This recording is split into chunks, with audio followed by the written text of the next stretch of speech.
Cricket के लिए यह अच्छी खबर नहीं है। जैसा कि आप जानते हैं, भारत और श्रीलंका में जो T20 वर्ल्ड कप होने वाला था, उससे बांग्लादेश बाहर हो चुका है। उसकी जगह अब स्कॉटलैंड को मौका दिया जा रहा है खेलने के लिए, और पाकिस्तान भी उसी राह पर चल पड़ा है। यानी कि पाकिस्तान ने साफ तौर पर कह दिया कि हम बांग्लादेश के साथ खड़े हैं, लिहाजा हम भी T20 वर्ल्ड कप में शिरकत नहीं करेंगे। यानी कि वर्ल्ड कप में, T20 वर्ल्ड कप में दो अच्छी टीम्स बांग्लादेश और पाकिस्तान दोनों नहीं खेलेंगे। और कारण राजनीति, कारण जो भारत के लिए अच्छी खबर नहीं है, और मैं आपको बताता हूं क्यों। सबसे पहले मैं आपको बतलाना चाहता हूं कि पाकिस्तान की तरफ से इस खबर को लेकर क्या सुगबुगाहट है और इस वक्त क्या खबर आ रही है, गौर फरमाएं। बीबीसी उर्दू के मुताबिक गृह मंत्रालय की ओर से जारी एक बयान के अनुसार गृह मंत्री और पीसीबी अध्यक्ष मोहसिन नकवी सोमवार यानी आज पाकिस्तान के प्रधानमंत्री शहबाज शरीफ से मुलाकात कर रहे हैं। गृह मंत्रालय का कहना है कि वर्ल्ड कप में पाकिस्तान क्रिकेट टीम की भागीदारी पर फैसला इस बैठक में लिया जाएगा। बयान में कहा गया कि पीसीबी अध्यक्ष बांग्लादेश क्रिकेट टीम को वर्ल्ड कप से बाहर किए जाने के संबंध में पूरी स्थिति के बारे में प्रधानमंत्री को जानकारी देंगे और साथ ही प्रधानमंत्री को अपनी सिफारिश भी बताएंगे। गौरतलब है कि शनिवार को अंतर्राष्ट्रीय क्रिकेट परिषद ने बांग्लादेश के स्थान पर स्कॉटलैंड को इस आयोजन में शामिल करने की घोषणा की थी। ऐसा इसलिए क्योंकि बांग्लादेश क्रिकेट बोर्ड ने भारत में T20 वर्ल्ड कप मुकाबला खेलने से इनकार कर दिया था। बांग्लादेश ने न खेलने के पीछे सुरक्षा कारणों का हवाला दिया। आईसीसी की घोषणा से पहले पाकिस्तान क्रिकेट बोर्ड के अध्यक्ष मोहसिन नकवी ने कहा था कि पाकिस्तान इस मुद्दे पर बांग्लादेश के साथ खड़ा है। और आपको समझना पड़ेगा यह विवाद क्यों पैदा हुआ। यह विवाद इसलिए पैदा होता है कि शाहरुख खान की टीम केकेआर मुस्तफिजुर रहमान को खरीदती है, जो कि एक बांग्लादेशी खिलाड़ी हैं आईपीएल के लिए। उसके बाद देवकी नंदन ठाकुर का पहला बयान आता है जिसमें वो शाहरुख खान को देश का गद्दार बताते हैं। उसके बाद भारतीय जनता पार्टी के कुछ नेता, जिसमें नंदकिशोर गुर्जर, संगीत सोम, ये तमाम लोग मैदान में उतर आते हैं। यानी कि जो हिंदुत्ववादी दल हैं वो शाहरुख खान पर हमला शुरू कर देते हैं। इससे घबराकर बीसीसीआई केकेआर से कहता है कि आपको मुस्तफिजुर रहमान को लेने की जरूरत नहीं है। यह बात अलग है कि यही पैमाना मुकेश अंबानी के लिए नहीं था, क्योंकि मुकेश अंबानी की मुंबई इंडियन एमिरेट्स में शाकिब अल हसन खेल रहे होते हैं और फाइनल में, दुबई में होने वाले फाइनल में वो शिरकत भी करते हैं। यानी कि शाहरुख खान के लिए जो नियम है वो मुकेश अंबानी के लिए नहीं है। क्यों?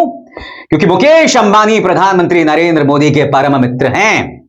इनफैक्ट ये जो देवकी नंदन ठाकुर हैं, नंदकिशोर गुर्जर हैं, संगीत सोम हैं, इनमें से किसी ने हिम्मत नहीं की मुकेश अंबानी पर सवाल उठाने की, मुकेश अंबानी को देश का गद्दार कहने की, क्योंकि शाकिब अल हसन मुस्तफिजुर रहमान से कई बड़े खिलाड़ी हैं और शाकिब अल हसन मुंबई इंडियन एमिरेट्स के लिए दुबई के फाइनल में खेले।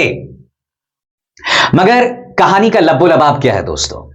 यानी कि कुछ चंद मुट्ठी भर नेता एक धर्मगुरु शाहरुख खान को गाली देते हैं। हालांकि उनमें हिम्मत नहीं होती बीसीसीआई से सवाल करने की, खेल मंत्री से सवाल करने की, मुकेश अंबानी से सवाल करने की। मगर इससे हमारा बीसीसीआई जो है वो इतना हिल जाता है कि वो मुस्तफिजुर रहमान को कहता है tata, good bye, see you. अब इसके बाद बांग्लादेश में क्या होता है? बांग्लादेश इसे अपनी इज्जत का सवाल बना देता है। वो कहता है कि मुस्तफिजुर रहमान की बेइज्जती हम बर्दाश्त नहीं करेंगे। और फिर बांग्लादेश यह भी कहता है कि इस वक्त भारत के अंदर बांग्लादेश के खिलाफ कई लोग बयान दे रहे हैं, क्योंकि बांग्लादेश के अंदर हाल ही में एक हिंदू को जिंदा जला दिया गया था। उसको लेकर भारत में एक बड़े तबके में नाराजगी होती है। अब यहां बांग्लादेश यह कहता है कि जब भारत के अंदर एक धर्मगुरु के कहने पर और चंद नेताओं के कहने पर मुस्तफिजुर रहमान को केकेआर के बाहर कर दिया गया, तो हमारे खिलाड़ी, हमारे दर्शक जो भारत जाएंगे, आप उन्हें सुरक्षा कैसे देंगे? आईसीसी कहता है, इंटरनेशनल क्रिकेट काउंसिल कहता है कि उन्हें पूरी सुरक्षा मिलेगी। मगर आप जानते हैं दोस्तों, इसका पूरा भरोसा नहीं दिया जा सकता। अब बांग्लादेश ये कहता है कि आप हमारे सारे मैचेस को श्रीलंका में शिफ्ट कर दें, बिल्कुल उसी अंदाज में जैसे भारत ने अपने सारे मैचेस पाकिस्तान में खेलने के बजाय उसे दुबई में शिफ्ट कर दिया था। बांग्लादेश कहता है कि जो सुविधा भारत के लिए की गई थी वही हमारे लिए किया जाए और हमारे सारे मैचेस को श्रीलंका में शिफ्ट कर दिया जाए।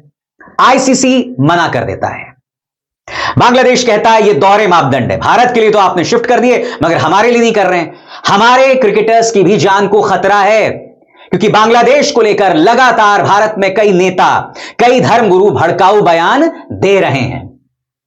नतीजा, जब आईसीसी बांग्लादेश की बात नहीं मानता तो बांग्लादेश T20 वर्ल्ड कप में शिरकत करने से मना कर देता है। पाकिस्तान भी उसके पक्ष में आ जाता है और वो कहता है कि हम बांग्लादेश के साथ खड़े हैं। नतीजा आपके सामने। यह पहली बार है जब दो बड़ी टीम्स T20 वर्ल्ड कप में नहीं खेल रही होंगे। बांग्लादेश और पाकिस्तान नहीं खेल रहे होंगे, यानी कि हम क्रिकेट प्रेमियों को, भारतीय क्रिकेट प्रेमियों को इंडिया वर्सेस पाकिस्तान का मुकाबला शायद न देखने को मिले, जो अपने आप में चिंताजनक है। मगर मैं आपके सामने एक बहुत ही संवेदनशील मुद्दा रखना चाहता हूं। बड़ा प्रश्न, भारत में चंद लोगों ने बवाल किया और हमारा बीसीसीआई झुक गया। सबसे बड़ी बात, यह बीसीसीआई का ही फैसला था जिसके चलते मुस्तफिजुर रहमान को केकेआर खरीद सका। इसमें शाहरुख खान का कोई दोष नहीं है, लिहाजा उन्हें देशद्रोही बताने के कोई मायने नहीं है। मगर उससे भी बड़ी बात, भारत के अंदर चंद लोग बवाल करते हैं और उनकी बात को मान लिया जाता है, क्योंकि देवकी नंदन ठाकुर अमित शाह तो है नहीं। हजारों नंदकिशोर गुर्जर और संगीत सोम मिल भी जाएं तो वो प्रधानमंत्री की बराबरी नहीं कर सकते, नरेंद्र मोदी की बराबरी नहीं कर सकते। अगर तो कोई बहुत बड़ा नेता कह रहा होता तो बात समझ आती, किसी ने बात नहीं की।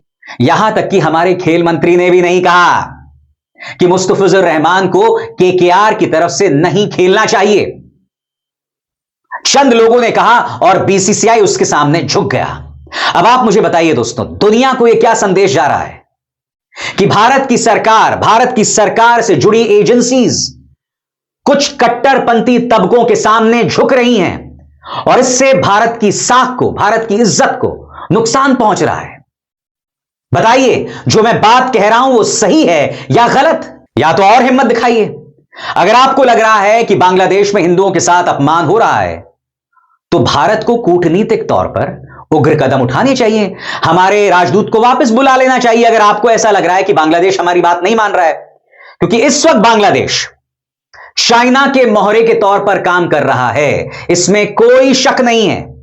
इस वक्त बांग्लादेश, पाकिस्तान और चाइना तीनों एक साथ हो गए हैं और यह भारत के लिए अच्छी खबर नहीं है। ऊपर से भारत के अंदर से कुछ आवाजें उठती हैं और उसके सामने हमारा बीसीसीआई झुक जाता है, हमारी सरकार बेबस हो जाती है। दोस्तों, इस वक्त भारत दुनिया में क्रिकेट का पावर सेंटर है। क्रिकेट का सारा पैसा, सारी ताकत भारत के अंदर है। आईपीएल में खेलने के लिए हर बड़ा खिलाड़ी उतावला है क्योंकि पैसा यहां पर है। अब आप मुझे बताइए, जब यह सब होगा, भारत के अंदर चंद लोग बवाल करेंगे और उसके चलते हमारा पूरा सिस्टम बैठ जाएगा, तो इससे भारत की साख, भारत की आन बान और शान पर क्या असर पड़ने वाला है? कभी आपने इस बात पर गौर किया है? मेरी इस बात पर गौर कीजिएगा। अब इसार शर्मा को दीजिए इजाजत।